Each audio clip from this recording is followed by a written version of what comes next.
मातीने मटक्याला विचारलं की आपण दोघेही एकाच मातीचे, पण असं का होतं की पाणी मला वाहून नेतं आणि तुला नेत नाही? उलट तू तर पाण्याला आपल्या साठवून ठेवतोस. पाण्याने माझं अस्तित्व हरवतं, पण तुला मात्र अधिक मजबूत बनवतं. हे कसं? त्यावर मटकं मातीला म्हणालं, हो, आपण दोघेही एकाच मातीचे, पण मी सहजासहजी असा घडलेलो नाही आहे. कारण आधी मी पाण्यामध्ये भिजलो, नंतर मला पायाने तुडवलं गेलं, चाकावर फिरवण्यात आलं, कित्येकदा आकार सुद्धा बदलला गेला. कुंभाराच्या हातांच्या थापांनी मला सहनशीलता शिकवली आणि शेवटी आगीच्या ज्वाळामध्ये होरपळून मी खरा मटका तयार झालो.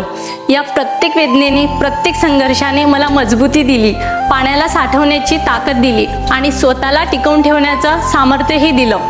थोडक्यात, संघर्षाशिवाय यशाचं सौंदर्य समजत नाही. जर आपल्या जीवनात कठीण प्रसंग आलेच नाहीत तर आपल्याला कधीही कणखर बनता येत नाही.